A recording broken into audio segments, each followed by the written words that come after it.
खुलुमबाय बेयो बड'लेण्ड इंखं टेलिभिजन दिनै 26 मार्च 2023 रबिबार खालि सानसेनि बरादखौ नोंथांमोननि खाथियाव लाबोदों आं सदानन्द दैमारिया।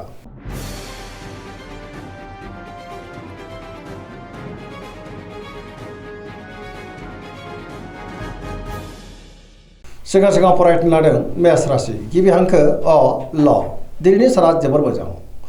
गोसोखौ दिनै जोबोर गोजोननाय मोनगोन जेरावबो देरहासारगोन सुथुरखौ दिनै गोरलैयैनो फेजेननोबो हागोन जेनिबो आंखाल जानाय नङा मोनफ्रोमबो खामानिखौनो गोरलैयैनो मावफुंलांनो हागोन बहाबा दावबायनो एबा हान्थिनो खाबु मोननो हागौ आरो मोजाङैनो हान्थिनोबो हागोन मावनो लानाय खामानिखौ गोरलैयैनो मावफुंनो हागोन गोसोआ दिनै जोबोर खुसि जागोन देहाया मोजाङै थागोन सोरबा लोगोनिफ्राय दिनै मोजां खौरांबो फैनो हागौ रांखावरियाव जोबोर मोजां बेफार फालांगियावबो जोबोर मोजां आयाबो बांनो हागौ गुबुननि थाखाय गोबां मोजां खामानि मावनानै होनोबो हागोन नखराव दिनै अननानै फैगोन बिसि फिसायनि गेजेराव मोजां सोमोन्दो थागोन गुबुनजों मोजां सोमोन्दो लाखिनोबो रोंगोन गोसोनि साननायफ्रा मोगथाङाव जाफुंनोबो हागौ आरो गोसोनि बोलोआ बांगोन सेंग्रा सिख्लाफ्रा दिनै जोबोर रमान्टिक जागोन फरायसाफ्रा फरायनायाव गोसो दुंखांगोन आरो मोजां फिथाइ मोननोबो हागोन पजिटिभ एनार्जिनि गोहोम गोग्लैगोन सरासनस्रायै दिनै साना जोबोर मोजां आरो मोजाङैनो बारग'लांगोन।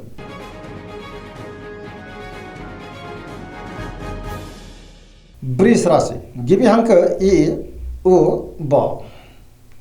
दिनैनि साना जोबोर मोजां गोसोखौ दिनै जोबोर गोजोननाय मोनगोन गोसोनि बोलोआ बांगोन मावनो लानाय खामानिखौ थि समावनो आरो गोरलैयैनो मावफुंनो हागोन समाजाव बयजोंबो मान होजागोन रांखावरियाव जोबोर मोजां बेफार फालांगियावबो जोबोर मोजां मुलाम्फा मोनगोन आयाबो दिनै बांनो हागौ नखराव बिसि फिसायनि गेजेराव अननानै फैगोन बिदा फंबायनिफ्राय थोजासे हेफाजाब मोननोबो हागौ सोरजोंबा बाख्नाय जानोबो हागौ देहाया दिनै मोजाङै थागोन गुबुननिफ्राय थोजासे हेफाजाबबो मोननो हागौ गोसोनि साननायफ्रा दिनै मोगथाङाव जाफुंनोबो हागौ पजिटिभ एनार्जिनि गोहोम गोग्लैगोन।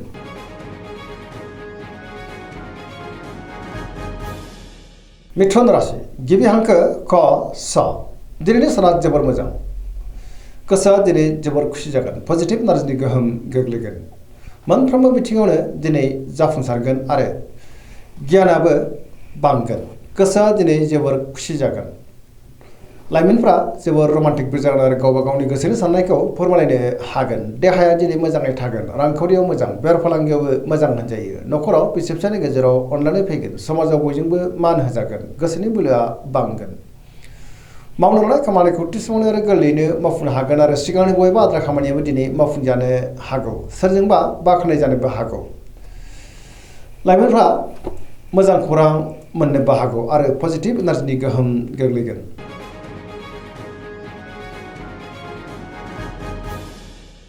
कर्कट राशि गिबि हांखो ड ह दिनैनि साना जोबोर मोजां गोसोआ दिनै जोबोर खुसि जागोन सोरनिफ्रायबा मोजां खौरां मोननोबो हागौ सोरबा लोगोजों बाख्नाय जानोबो हागौ गोसोआव दिनै पजिटिभ साननाय फैगोन गोथों आरो गोग्गो साननो रोंगोन गियाननि आंखाल जानाय नङा रांखावरियाव दिनै जोबोर मोजां बेफार फालांगियावबो जोबोर मोजां मुलाम्फा मोनगोन नखराव अननानै फैगोन बिदा फंबायनिफ्राय थोजासे हेफाजाब मोननोबो हागौ देहाया दिनै मोजाङै थागोन अब्लाबो नाथाय जानाय लोंनायाव सांग्रां जानांगोन गुबुननि हेफाजाबखौ मोननानै गोसोआ दिनै जोबोर खुसि जानोबो हागौ गुबुनजों दिनै मोजां सोमोन्दो लाखिनोबो रोंगोन आरो पजिटिभ एनार्जिनि गोहोम गोग्लैगोन।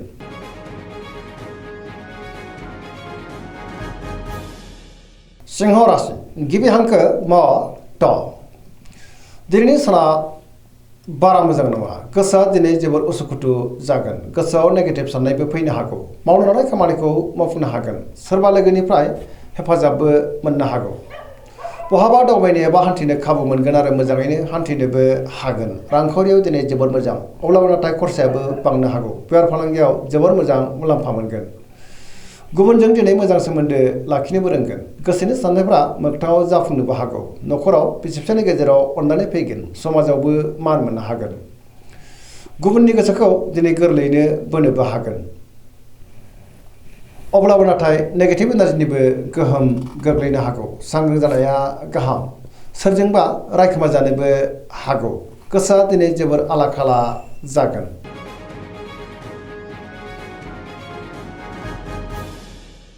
कन्या राशि गिबि हांखो प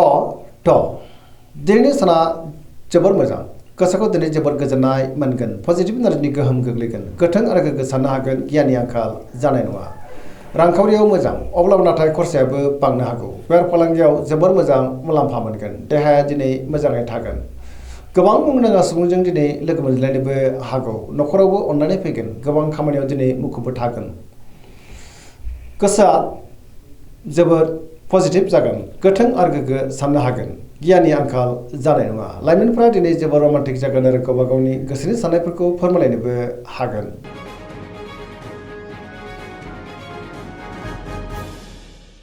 तुला राशि गिबि हांखो र ट दिनैनि साना मोजां आरो गाज्रि गेजेरजों बाबेलांनो हागौ गोसोनि साननायफोरा देबारनांगोन गोबां रोखोमनि जेंना जेंनाजों मोगा मोगि जानांनोबो हागौ गोसोनि बोलोआबो लोरबां जानोबो हागौ गोसोनि साननायफ्रा दिनै देबारनांगोन मावनांनाय खामानिखौ थि समावनो आरो गोरलैयैनो मावफुंनो हानाय नङा माबा नङा माबा मोनसे हेंथा फैनोबो हागौ देहाया मोजाङै थागोन अब्लाबो नाथाय जानाय लोंनायाव सांग्रां जानांगोन रांखावरियाव बारा मोजां नङा नाङा फाङा खरसाया बांनो हागौ समाजाव दिनै मान मोननो हागोन बेफार फालांगियाव मोजां गुबुननि गोसोखौ बोनोबो हागोन अब्लाबो नाथाय नेगेटिभ एनार्जिनि गोहोम गोग्लैनोबो हागौ गोदान खामानियाव दिनै आखाइ होजेननो हानाय नङा सेंग्रा सिख्लाफोरनि गोसोआ दिनै जोबोर आला खाला जानोबो हागौ आरो नेगेटिभ एनार्जिनि गोहोम गोग्लैनोबो हागौ सांग्रां जानाया गाहाम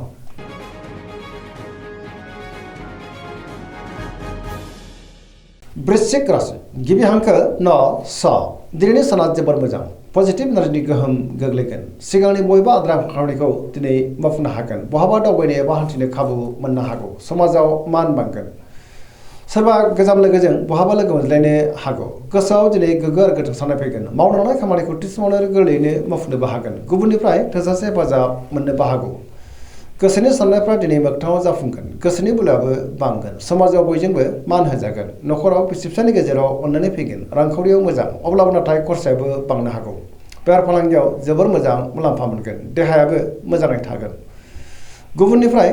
थोजासे हेफाजाब मोननोबो हागौ फरायसाफ्रा दिनै फरायनायाव गोसो दुंखांगोन आरो मोजां फिथाइ मोनगोन लाइमोनफ्रा जोबोर रमान्टिक जागोन आरो गावबा गावनि गोसोनि साननायखौ फोरमायलायनोबो हागोन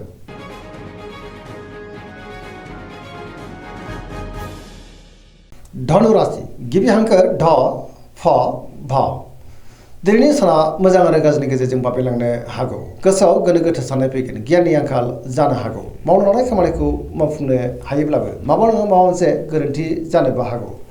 गोसोनि साननायफ्रा दिनै देबारनांगोन रांखावरियाव बारा मोजां नङा नाङा फाङा खरसाया बांनो हागौ बेफार फालांगियावबो बारा मोजां नङा होनजायो समाजाव मान मोनगोन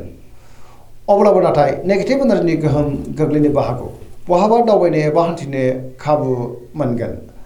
देहाया दिनै बारा मोजां थानाय नङा गोबां रोखोमनि देहायारि जेंनाजों मोगा मोगि जानांनो हागौ जानाय लोंनायाव सांग्रां जानांगोन न'खराव बिसि फिसायनि गेजेराव अननानै फैगोन बिदा फंबायनिफ्राय हेफाजाबबो मोननो हागौ अब्लाबो नाथाय सोरबा लोगोनिफ्राय गाज्रि खौरां मोननोबो हागौ लाइमोनफोरनि गोसोआ दिनै जोबोर आला खाला जागोन आरो गावबा गावनि गोसोनि साननायखौ फोरमायलायनो गोब्राब जागोन नेगेटिभ एनार्जिनि गोहोम गोग्लैनोबो हागौ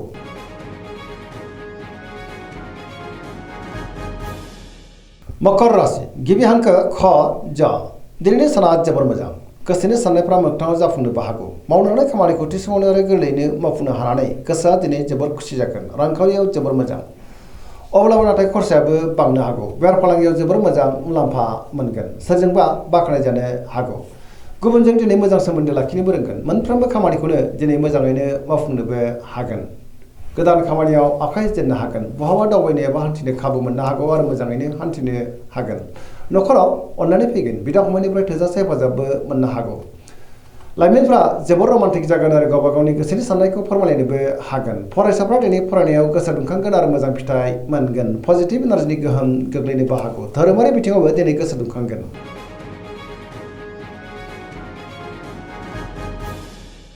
कुम्भ राशि गिबि हांखो ग स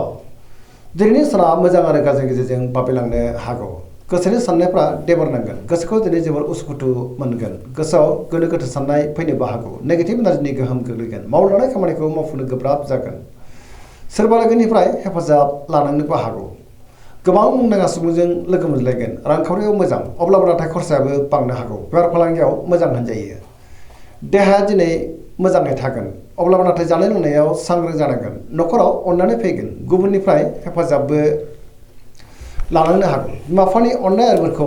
मोननो हागोन। बहाबा दावबायनो बा हान्थिनो खाबु मोनगोन आरो मोजाङैनो हान्थिनोबो हागोन। अब्लाबो नाथाय नेगेटिभ एनार्जिनि गोहोमबो गोग्लैनो हागौ। सांग्रां जानांगोन।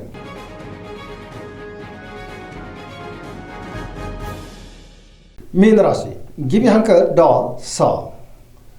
दिनैनि साना मोजां आरो गाज्रिनि गेजेरजों बाबेरलांगोन। गोसोनि साननायफ्रा देबार नांनो हागौ। मावलांनाय खामानिखौ मावफुंनो हायोब्लाबो माबा नङा माबा मोनसे गोरोन्थिबो जालांनो हागौ। गोसोआव नेगेटिभ साननाय फैगोन। गोसोनि बोलोआ लोरबां जानो हागौ। गावनि गोसोनि साननायखौ गुबुननो फोरमायनो हागोन। देहाया बारा मोजां थानाय नङा। जानाय लोंनायाव सांग्रां जायोब्ला गाहाम। रांखावरियाव मोजां, बेफार फालांगियावबो मोजां, अब्लाबो नाथाय खरसायाबो बांनो हागौ। लाइमोनफोरनि गोसोआ दिनै जोबोर आला खाला जागोन। अब्लाबो नाथाय गोसोनि साननायखौ फोरमायनो हागोन। फरायसाफ्रा दिनै फरायनायाव गोसो दुंखांगोन आरो मोजां फिथाइ मोननोबो हागोन। दिनैनि राशि फरायनाया एसेनोसै। जोबनायाव बेखौनो खावलायो जाहाथे नोंथांमोना सानफ्रामबो जोंनि बे बड'लेण्ड इंखं टेलिभिजनखौ नायबाय थायो आरो साबस्क्राइब खालामो, लोगोसे लाइक खालामो आरो शेयार खालामो। एसेनोसै, गोजोन्थों।